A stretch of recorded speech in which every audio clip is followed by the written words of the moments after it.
Europe 1, 6h48. Heureusement, voici Éric Le Boucher des Échos Voilà, pour reprendre un peu de sérieux. L'édito Écho, la production. Bonjour Éric. Bonjour La Bruce. production industrielle chinoise serait en stagnation depuis 2 mois. L'atelier du monde, comme on l'appelle, est-il en panne? Qu'est-ce qui se passe en Chine? Il en va ainsi de l'économie mondiale. Les États-Unis donnent ces derniers mois des signes positifs de reprise solide.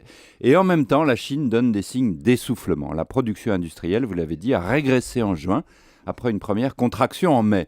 Et les carnets de commandes ne sont pas bons. Tout cela montre que l'économie chinoise est en train de quitter son rythme effréné de croissance, 10% lent qu'elle a eu sans guerre de discontinuité depuis 30 ans. Et quelle est la réaction des dirigeants? Rupture, là aussi. Hier, le gouvernement aurait immédiatement relancé l'économie par un gonflement des dépenses. Cette fois, non. Le nouveau président, Xi Jinping, a fait un discours il y a 8 jours pour dire, je le cite, on ne doit pas juger à la seule lecture de la croissance du PIB. Autrement dit, le pouvoir acclimate les Chinois à une croissance très ralentie. Pour une première fois, l'objectif officiel cette année, 7,5%, ne sera pas atteint. Et comment expliquer cette baisse de rythme?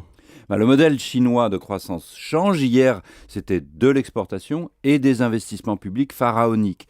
Mais du coup, beaucoup de municipalités ont accumulé des dettes énormes et les relances ont fait flamber les prix des logements en hausse de 7% actuellement. Se loger devient un grave problème social en Chine. Bref, tout pousse à ce que les autorités, restreignent très durement tous les crédits, avec une première conséquence, une croissance qui se ralentit, et une deuxième conséquence encore plus grave, cette politique de rigueur va assécher les banques dont beaucoup risquent de se trouver mal. Bref, entre la production industrielle, la spéculation immobilière et le très mauvais état des banques, la Chine entre dans un tournant très difficile. Merci Éric Le Boucher. Dans un